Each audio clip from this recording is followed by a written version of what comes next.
사무엘상 17장에 가서 보면 다윗과 골리앗의 싸움이 기록되어 있습니다. 네, 골리앗 고인이라고 우리가 잘 알고 있지 않습니까? 성경에 가서 그가 키가 거의 한 3m 20 정도 되어지는 아주 큰 키를 가지고 있는 사람이었고, 그러면 이제 군인이다 보니까 이제 노트북을 쓰고 갑옷을 입었는데, 갑옷의 무게가 5,000세겔이 거의 한 57kg 정도 되는 무거운 옷을 입고 있었고, 그는 창을 들고 있었을 뿐만 아니라 이 키가 크다 보니까 이제 방패를 들고 있어야 되는데, 방패를 들어주는 다른 사람, 부하가 방패를 들어줄 정도로, 키가 크다 보니까 방패도 워낙 컸겠지. 방패를 들고 있는 다른 사람이 있을 정도로 방패가 있었단 말이죠. 이 골리앗도 힘이 좋고 싸움에 능한 사람이겠지만, 어떤 적의 어떤 공격이나 화살에 자기 몸을 보호하기 위해서 방패라는 것을 들고 있습니다. 근데 그런 방패와 동일한 모습을 가지고 지금 믿음이란 뭐냐라는 그 비유에 관해서, 믿음은 방패라는 것을 갖다가 에베소로 썼던 바울 사도는 그 믿음은 방패다라고 잘 비유를 하고 있습니다. 아주 적절한 비유인 것 같습니다. 우리가 지금 믿음에 대해서 좀 살펴보고 있고, 그 믿음으로 말미암아 사는 교회가 되고자 그 믿음이란 무엇인가 쭉 살펴보고 있습니다. 근데 우리가 지난 시간에도 그 믿음의 삶을 살지 못하도록 하는 악한 세력, 마귀, 사탄 마귀는 우리를 늘 유혹하고 넘어뜨린다. 자녀답게 살지 못하도록 한다는 겁니다. 근데 그런 유혹에서 그런 유혹을 이길 수 있고 그런 유혹을 막을 수 있는 방패와 같은 것이 무엇인가? 오늘 본 말씀인 것이 믿음이다라고 이야기합니다. 모든 것 위에 우리가 예수 그리스도를 믿는 그 믿음의 모습이 방패와 역할을 하는데, 이 방패는 무엇을 막아주는데? 16절 이야기하죠. 이로써 능히 악한 자의 모든 불화살을 소멸하고, 이 믿음이란 이 방패는 악한 자, 성경에서 악한 자는 공중의 권세 잡은 자, 사탄, 마귀, 동일한 의미를 가지고 있는 단어이기도 합니다. 그러니까 사탄, 마귀는 우리가 하나님의 자녀인데 이 세상에서 자녀다운 삶을 살아가는데 그 자녀다운 삶을 살지 못하도록 하는 것이 사탄, 마귀잖아요. 그런 의미에서 악한 자다 그럽니다. 악한. 근데 이 악한 자에 늘 우리를 불화살을 가지고 공격한단 말이죠. 우리를 늘 넘어뜨리려고 쓰러뜨리려고 한단 말이죠. 근데 중요한 것은 무엇이냐? 이 악한 자는 우리의 눈에 보이지 않습니다. 믿음이라는 것도 우리의 눈에 보이지 않습니다. 이 악한 자가 사용하는 이 불화살도 우리의 눈에 보이지 않는단 말이죠. 특히나 이 악한 자의 불화살이 정말 우리를 유혹하고 미혹하고 넘어뜨리는데, 이 불화살이 정말 불화살처럼 볼 수만 있다면, 우리가 예수 그리스도를 믿는 믿음의 눈을 가지고 이 불화살이 불화살처럼 보일 수만 있다면 우리는 그 유혹에 넘어지지 않을 거예요. 악한 자도 눈에 보이지 않지만 악한 자가 사용하는 이 불화살은 더욱더 눈에 보이지 않습니다. 성경은 잠언서 5장 3절에서 6절 말씀 가서 볼까요? 같이 한번 읽어보겠습니다. 대저 음녀의 입술은 꿀을 떨어뜨리며 그의 입은 기름보다 미끄러우나 나중은 숯같이 쓰고 두날 가진 칼같이 날카로우며 그의 발은 사지로 내려가며 그의 걸음은 수울로 나아가나니 그는 생명의 평탄한 길을 찾지 못하며 자기 길이 든든하지 못하여도 그것을 깨닫지 못하느니라. 대저 음녀의 입술을, 음녀는 사탄, 마귀, 악한 자를 이야기합니다. 그 뒤 와서 우리를 유혹하고 넘어뜨리려고 하는 그 불화살 같은 것은 마치 꿀같이 달콤하고 미끄러워서, 기름보다 미끄러워 모든 일이 술술 잘 풀리는 것 같은, 그렇게 유혹을 한다 그럽니다.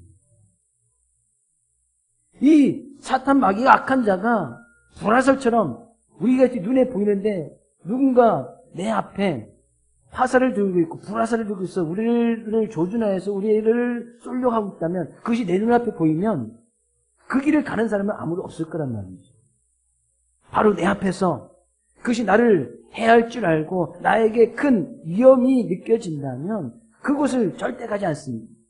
도망가든지 피하든지 아니면 정말 큰 어떤 보호막을 가지고 그것을 막으려고 하지 그곳에 뛰어들지는 않는단 말이에요. 불나방이 자기가 죽을 줄 알면서도 그 불에 막 달려드는 그런 어리석은 일은 하지 않는단 말이에요. 근데 이 악한 자의 유혹은 꿀처럼 달콤하다. 술술 그냥 기름보다 미끄러워서 우리 모든 일이 잘 될 것처럼 그렇게 유혹을 한다는 거예요. 어디서 잘할 수 있습니까? 우리 창세기에서도 분명히 잘할 수 있지 않습니까? 하나님께서 분명히 에덴 동산을 두시고 아담과 하와를 주셨습니다. 그들에게 말씀한 것입니다. 에덴 동산의 중앙에 있는 선악과는 먹지 말아라. 사단에서 유혹합니다. 응? 너 그거 안 먹으면 죽는다. 그거 안 먹으면 내가 너를 때릴 거야. 아주 막 위협하고 막 그냥 위협하고 막 그래서 이 사단이 아담과 하와를 유혹했습니다. 아주 달콤하게 선악과 약을 먹으면 지혜롭게 될 수 있다. 그걸 먹으면 하나님처럼 될 수 있다. 그렇게 유혹하는 거예요. 그 말을 듣고 선악과 나무의 열매를 보니 정말 탐스럽기도 하고 뭐 가지고 싶단 말이지. 지혜롭게 할 만큼 정말 지혜로울 것 같고 그걸 먹으면 하나님처럼 될 수 있을 것 같은 그런 막 유혹이 생깁니다. 사단은 그 마음을 유혹하고 타고 들어와서 아주 달콤하게 결국에 유혹에 넘어가지 않습니다. 그때 받은 형벌이 에덴 동산에 쫓겨나가고 노동을 하면서 살아갈 수밖에 없는 그런 형벌을 받았다는 거예요. 믿음이라는 것은 바로 그런 악한 자의 이 불화살을 그 불화살처럼 볼 수 있을 뿐만 아니라 그 유혹할 때에 그 유혹을 막을 수 있는 것이 바로 이 믿음이다. 믿음은 뭐예요? 믿음은 히브리서 기자가 분명히 이야기하고 있죠. 히브리서 11장 1절 말씀하십니다. 믿음은 바라는 것들의 실상이요 보이지 않는 것들의 증거니. 믿음은 뭐예요? 바라는 것들의 실상. 우리가 바라는 것이 있지 않습니까? 바라고 소망하는 것이 있잖아요. 우리가 예수 그리스도를 믿음으로 해서 우리가 바라고 소망하는 것이 있지 않습니까? 그건 곧 하나님 나라 천국 아니겠어요? 하나님 나라는 먼 미래에 있는 것 같지만 믿음이라는 것은 그 하나님 나라가 실상에는 바로 내 눈앞에 있는 나의 삶 가운데 그런 하나님 나라가 있는 모습처럼 살아가는 것이 바로 믿음이란 말이죠. 믿음은 하나님 나라가 지금 내 앞에 있는 나의 삶의 모습이고 하나님 나라가 되어졌는 거예요. 그 하나님의 자녀는 그런 하나님 나라를 살아가는 거예요. 그 하나님 나라를 우리가 기대하고 소망하면서 그 하나님 나라에서 누릴 수 있는 참 기쁨과 즐거움이 내가 예수 그리스도를 믿는 그 믿음으로 말미암아 그 하나님 나라를 이루어가는 것이 믿음이다. 그 믿음은 보지 못하는 것들의 증거니 보이지 않지만 그것이 확실한 내가 삶 가운데 증명된 증거의 모습으로 나타나야 되는데 보지 않는 것은 보이지 않는 사건이 뭐예요? 결국엔 마지막 날에는 하나님의 심판이 있다는 거 아니겠어요? 마지막 날에 하나님의 심판이 있다는 그 사건을 미리 나의 삶 가운데 가져다가 그것이 삶 가운데 삶을 살아가는 증인된 모습으로 증거된 모습으로 살아가는 것이 믿음이라는 거예요. 그래서 믿음이라는 것은 두 가지를 내가 지금 현실 가운데 삶 가운데 가져다 사는 거예요. 믿음은 하나님 나라를 가져다가 그 하나님 나라에서 참 기쁨과 즐거움을 누릴 뿐만 아니라 그 믿음은 하나님의 심판이 분명히 있음을 믿고 내가 말하는 것, 행동하는 것, 그 어떤 것에 심판이 있을 것을 갖다가 가져다가 생활하는 것. 그런 믿음의 모습이 있을 때에 악한 자의 불화살이 보인단 말이죠. 이것이 나를 유혹하고 넘어뜨리려고 하는 것인지 정말 하나님의 자녀로서 자녀다운 삶을 살지 못하도록 하는 그 악한 자의 불화살이 보이고 그 믿음이 있을 때 그것을 소멸한다는 것은 이긴다는 거 아니겠어요? 이기며 승리할 수 있는 모습이 바로 이 믿음이다라는 거예요. 이 믿음, 방패와 같은 이 믿음, 우리는 분명히 잘 가지고 있어야 한다는 사실입니다. 우리 옆에 계신 성도님에게 우리 믿음의 방패를 잘 가집시다. 이야기했어요. 믿음의 방패. 믿음은 분명히 악한 자의 불화살을 이길 수 있는, 소멸할 수 있는 능력이 바로 이 믿음 안에 있다는 거죠. 그래서 그 믿음은 방패와 같은 거예요. 근데 17절 말씀은 그러면 악한 자의 유혹을, 악한 자의 불사라스를 소멸하고 막을 수 있을 뿐만 아니라 그 악한 자를 공격할 수 있는 무기를 하나 허락해 주시는데 17절 말씀은 이렇게 얘기해요. 구원의 투구와 성령의 검, 곧 하나님의 말씀을 가지라. 뭐 구원의 투구라는 것은 투구는 머리에 쓰는 거 아니겠습니까? 우리가 구원을 어떻게 받았는지, 구원에는 어떻게 예수 그리스도를 믿는 그 믿음으로 말미암아 구원을 받았지 않습니까? 그럼 우리는 늘 이 구원에 대한 확신, 예수 그리스도를 믿음으로 해서 내가 구원을 받았다, 구원의 확신이 있다는 이 생각을 늘 머릿속에 늘 간직하고 있으란 말이에요. 구원의 투구라는 것은 우리가 어떻게 구원을 받았는지, 어떻게 내가 예수 그리스도를 믿음으로 인해서 예수님께서 지신 십자가의 놀라운 은혜로 구원을 받았다는 이 확신만큼은 잊지 않고 늘 가지란 말이죠. 그러면서 이야기하는 것이면 성령의 검, 곧 하나님의 말씀을 가지라. 검은 뭐예요? 칼은 담을 공격할 수 있는 것이죠. 사단의 유혹이 우리를 불화살을 유혹하면 우리는 믿음의 방패를 가지고 그것을 막고 그것을 공격할 수 있는 것이 있는데 그것은 검, 곧 하나님의 말씀입니다. 하나님의 말씀을 가져서 그 사단의 공격을 막고 말씀으로 그 공격하여서 사단을 물리쳐 이기라. 그 말씀입니다. 근데 이 하나님의 말씀은 뭐예요? 성경의 요한복음 5장 39절 말씀입니다. 요한복음 5장 39절 같이 읽어보겠습니다. 너희가 성경에서 영생을 얻는 줄 생각하고 성경을 상고하거니와 이 성경이 곧 내게 대하여 증거한 것이라. 우리가 성경을 상고한다. 상고한다는 것은 읽는다, 성경을 묵상한다, 성경을 쓴다, 그런 이야기거든요. 왜 우리가 성경을 읽고 묵상하고 쓰기도 합니까? 성경에서 영생을 얻기 때문에. 그러면 성경은 곧 영생에 관한 기록을 이야기하고 있단 말이죠. 성경은 곧 구원에 관한 이야기를 기록해 놓은 것이란 말이에요. 근데 이 성경이 곧 내게 대해서 증언하는 것이라. 이게 예수님께서 하신 말씀이시고, 성경은 곧 나에 대해서 이야기하는 것이다. 곧 예수 그리스도에 대해서 이야기하는 것이 곧 성경이란 말이죠. 그래서 성경은 창세기에서부터 계시록 마지막에 있는 책까지 예수 그리스도에 대해서 증거해 놓은 거예요. 근데 그 예수 그리스도, 곧 성경이 곧 예수 그리스도인데 예수 그리스도를 통해서 우리가 영생을 얻기 때문에 예수 그리스도를 기록해낸 성경을 우리가 읽고 때로는 묵상도 하고 때로는 쓰기도 하는 것이 예수 그리스도를 통해서 구원을 받고 영생을 받기 때문이다. 그것을 기록해놓은 것이 바로 성경, 하나님의 말씀이다. 근데 그 말씀을 가지고 그 말씀은 곧 검과 같은 역할을 해서 사단이 유혹할 때 믿음으로 막고 말씀으로 그 악한 자를 공격할 수 있는 무기가 곧 하나님의 말씀이다라는 거예요. 그렇다는 것은 이 성경에 대해서 잘 알아야 된다는 이야기죠. 곧 예수는 그리스도라는 것을 갖다 우리 분명히 잘 알아야 된단 말이죠. 그것이 곧 하나님의 말씀이니까. 하나님의 말씀은 예수 그리스도에 대해서 증거해 놓은 것이니까 하나님의 말씀을 잘 안다는 것은 예수 그리스도를 잘 안다는 거예요. 근데 중요한 것은 우리는 그런 하나님의 말씀을 잘 알아야 되지만 사단도 악한 자도 하나님의 말씀을 잘 알고 있다는 사실이에요. 어디에서 알 수 있습니까? 서두에 말씀드렸듯이 아담과 하와를 유혹할 때 사단이 뭘 가지고 유혹해요?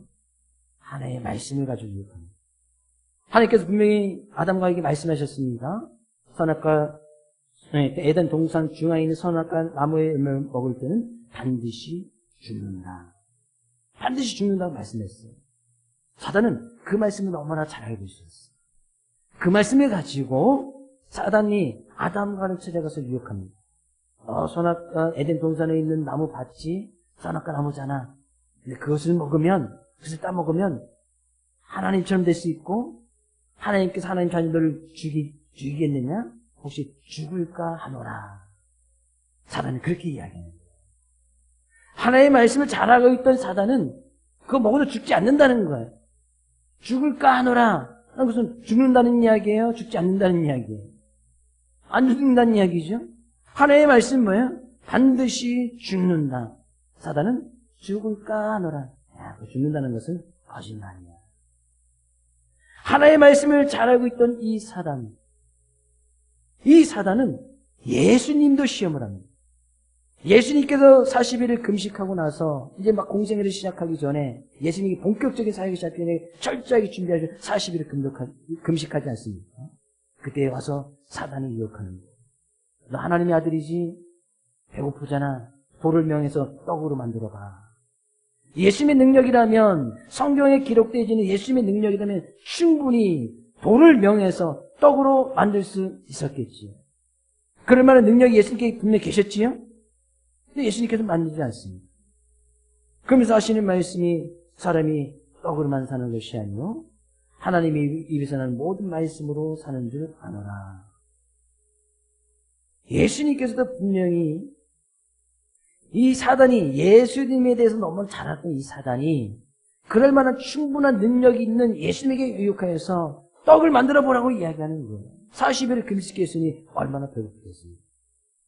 네, 예수님께서는 그 사단의 유혹을 분명한 하나님의 말씀을 가지고 그 유혹을 물리치게 나갑니다. 하나님의 말씀을 우리가 분명히 잘 알아야 되는 이유는 사단도 그 하나님의 말씀을 잘 알아서 그 하나님의 말씀을 우리에게 정확하게 이야기하는 것이 아니라 잘못되게 반드시 죽는 자가 아니라 죽을까 하노라. 하나님의 말씀을 잘못되게 우리를 아주 달콤하게 유혹하여서 그렇지 않다라고 우리를 유혹하고 넘어뜨리려고 한다는 거예요. 그것이 문제인 거예요. 이것을 우리가 잘 구별하고 분별하기 위해서는 하나님의 말씀을 정확히 알고 있어야 예수님께서 하나님의 말씀을 가지고 사탄의 유혹을 공격하고 물리쳤듯이 우리가 하나님의 말씀을 가지고 사단을 공격하고 물리쳐서 이길 수 있다. 그래서 우리가 하나님의 말씀을 읽고 하나님의 말씀을 묵상하고 하나님의 말씀을 듣고 하는 이유가 바로 거기에 있다는 거예요. 왜? 하나님의 말씀은 곧 검과 같은 역할을 하고 있습니다. 저는 전신갑주 에베소 1장 그 얘기하지만 믿음이란 뭐냐? 믿음은 방패. 믿음은 악한 자의 불화살을 소멸할 수 있는 방패와 같은 것이 바로 믿음이에요. 근데 그 믿음은 뭐냐? 예수 그리스도를 믿는 것이잖아요. 근데 그 예수 그리스도는 누구냐라고 기록해놓은 것이 곧 하나님의 말씀이란 말이에요.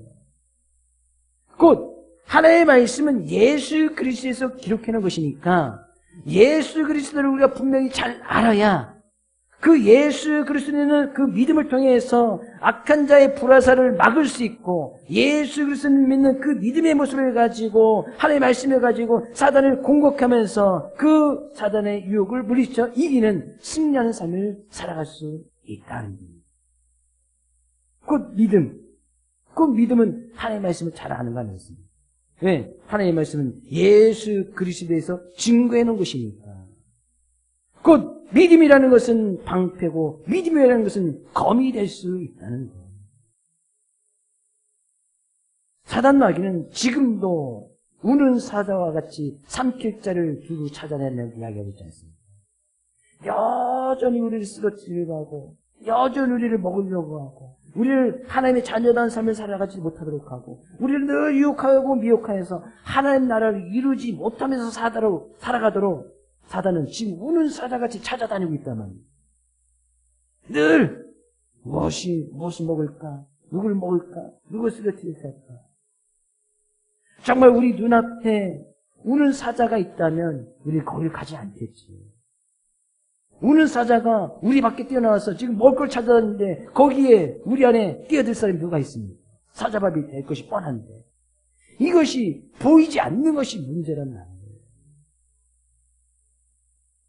정말 이 중요한 것은 그런 하나님의 말씀을 가지고 악한 자를 대적하고 악한 자를 찌르고 악한 자를 이길 수 있는 검의 모습으로 하나님의 말씀을 잘 사용해야 되는데 이 하나님의 말씀을 가지고 사단을 찌르고 사단을 물리치는 그런 모습이 있어야 되는데 이런 하나님의 말씀을 가지고 다른 사람들을 찌르고 비판하는 데 사용하는 잘못된 어떤 믿음의 모습을 보이는 경우들이 종종 있습니다.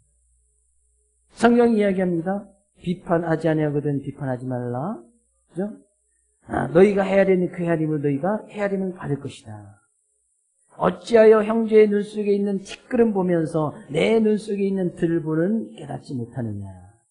알았다는 것은 형제를 봤을 때 형제의 눈에 티끌이 있습니다. 그래서 그걸 빼줘야 되잖아요. 그럼 뭘 가지고 빼주느냐? 하나님의 말씀을 가지고 그것을 하고 야, 네 눈 속에 티끌이 있어. 네 그 삶 속에 흠이 있어. 너의 삶 속에 이렇게 잘못된 것이 있어. 말씀을 가지고 자꾸 그 형제를 이웃을 자꾸 비판하고 판단하고 형제 눈 속에 있는 그 티를 자꾸 빼주려고 한단 말이죠. 사람은 누구든지 어느 누구든지 자기를 비판하거나 헤아리는 받는 것을 누구든지 다 싫어합니다. 특히나 하나님의 말씀을 가지고 평가한다는 말이죠. 쉽게 예를 들어서 우리에게 10가지 계명이 주어지지 않았습니까? 10가지 계명. 10가지 계명을 딱 보고서 딱 그 말씀을 가지고 옆에 있는 사람을 보는 거예요. 이웃을 보는 거예요. 하나도 지키는 것이 없어요. 그래서 그 말씀을 가지고 그 성도를 비판하고 판단합니다. 어떻게 해요? 야, 하나님의 말씀에 제 4계명이 뭐예요? 4계명. 10계명의 4계명이 뭐예요? 안식일을 잘 지키라는 거 아니겠어요? 주의를 지키라는 거 아니겠어요? 근데 그 말씀을 가지고 옆에 있는 성도 보니까 뭔 주일이야. 안 지켜. 제단 지켜. 그래서 그 말씀을 가지고 이야기하면 주의를 잘 지켜. 빠지면 되냐. 이야기를 해요. 그 옆에 있는 성도 그 말씀을 잘 듣고 주의를 잘 지키면 정말 좋겠지. 비판하지 말라, 판단하지 말라는 것은 하나님의 말씀을 가지고 어떤 그 사람을 평가하는 그 잣대로 하나님의 말씀을 사용하지 말라는 거예요. 물론 주의를 잘 지키는 권면하고 충분할 수 있겠지요. 예배를 잘 드려야 되지. 하나님 앞에 드릴 거 드려야 되지. 만약에 도둑질하는 사람이 있다면 하나님 말씀 도둑질하지 말라고 했으니 도둑질하지 말아야 되고 분명히 가르치고 양육하고 해야 되는 것은 분명해요. 근데 그것이 그 사람이 들을 만한 자세가 되어 있을 때는 그것이 가능해요. 근데 대부분의 사람들은 그런 말씀을 가지고 자기를 평가하고 비판하고 판단하는 것을 다 싫어한단 말이죠. 담임 목사님 제가 이야기를 해도 잘 들으면 얼마나 좋겠어요. 주의를 잘 지켜야 됩니다. 살인하지 말아야 됩니다. 간음하지 말아야 됩니다. 도둑질하지 말아야 됩니다. 내 이웃에 대해 거짓 증거하지 말아야 됩니다. 내 이웃 것을 탐내지 말아야 됩니다. 주의를 잘 지켜야 됩니다. 우상숭배하지 말아야 됩니다. 잘 들으면 얼마나 좋겠어. 말씀을 하나님께서 우리에게 말씀 주신 것은 얼마나 간단해요. 그것을 가지고 분명히 사단을 이기는 검과 같은 역할로 그 말씀을 사용해야 되고 그 말씀은 내 자신을 돌아보라는 거예요. 내 자신을 스스로 비판하라는 얘기예요. 내 자신을 한번 판단해보라는 거예요. 그 말씀을 가지고 다른 사람을 비판하고 판단할 것이 아니라 그 말씀을 가지고 내 스스로 한번 비판해보라는 거예요. 나는 그럼 10계명을 잘 지키고 있나? 나는 주의를 잘 지키고 있나? 나는 정말 도둑질하지 않고 있나? 나는 정말 거짓말하고 있지 않나? 내 자신을 보라고 내 자신을 찔림을 받아야지. 사도행전에 가서 보면 하나님의 말씀이 선포되고 증거됐을 때에 그 당시에 사도행전 일상에 수많은 사람들이 초대교회 큰 불이라고 교회 가운데 역사에 일어났다는 것은 사도들이 말씀을 증거했을 때 그들이 마음의 찔림을 받아 하나님의 말씀을 듣고 나니까 그 말씀이 자기들을 막 찔른 거예요. 자기 자신이 그 찔림을 받은 거예요. 그래서 사도들에게 묻습니다. 형제, 우리가 어떻게 하면 좋겠습니까? 그 말씀해가지고 옆에 있는 형제나 다른 사람들께서 왜 너는 찔림 받지 않냐? 너는 왜 말씀 지키지 않냐? 열심히 비판하고 판단하고 그 형제 눈 속에 있는 티끌을 빼려고 했던 것이 아니라 자기 자신이 찔림을 받은 거예요. 사도를 찾아갑니다. 우리가 어찌 하면 좋겠습니까? 회개하고 돌이켜 예수 그리스도의 이름으로 세례를 받고 제사함을 받으라. 예수 그리스도를 분명히 믿으라는 거 아니겠어요? 예수 그리스도를 분명히 믿었을 때 그들이 회개하고 돌이키고 예수 그리스도를 믿음으로 해서 놀라운 구원의 역사가 일어나니까 초대교회 부흥과 성장은 자발적으로 따라온 거예요. 하나님의 말씀은 내 자신을 돌아보라고 말씀해 주신 거예요. 왜 그 말씀을 가지고 다른 사람들을 판단하고 비판하고 그것을 그 사람을 헤아리고 조금만 티끌이 있어서 그 티끌을 빼려고 합니다. 자기 눈 속에 있는 들보는 빼지 못하면서 말씀을 가지고 사단을 찌르는 것하고 말씀을 가지고 다른 사람을 비판하고 정죄하고 헤아리는 것은 사단이 하는 일인 거예요. 우리는 하나님의 말씀 분명히 잘 알아야 되는 이유가 있습니다. 하나님의 말씀을 잘 알아서 내 자신을 돌아보고 내 자신이 찔림 받아서 늘 회개하며 돌이키며 나갈 것이고 그런 하나님의 예수 그리스도가 누구인지 잘 기록해놓은 그런 하나님의 말씀을 가지고 그 분명한 믿음을 가지고 악한 자의 불화살을 소멸하고 이겨나갈 수 있는 방패와 같은 역할을 해야 되는 것이 바로 우리의 믿음이 되어져야 한다는 사실입니다. 저는 이 믿음의 방패, 믿음의 검이 정말 우리 사랑하는 모든 손님의 삶 가운데서 잘 가지고 있고 그래서 잘 사용할 수 있기를 주의 이름으로 축복드립니다. 검은 누구한테 사용하라고요? 나 자신에게. 방패는 악한 자의 불화살을 막는 그 방패, 소멸하는데 분명히 잘 사용해야 될 것이에요. 그러면 우리는 이번 한 주간도 이 믿음이라는 분명한 방패를 가지고 믿음이라는 이 분명한 검, 예수 그리스도를 기록해낸 하나님의 말씀 그 검을 분명히 가져서 그 믿음으로 악한 자의 유혹을 막고 믿음으로 승리함으로 인해서 한 주간도 하나님의 자녀다운 하나님 나라를 누리고 천국을 누리며 살아갈 수 있는 우리 모두가 될 수 있기를 주의 이름으로 축복을 드립니다.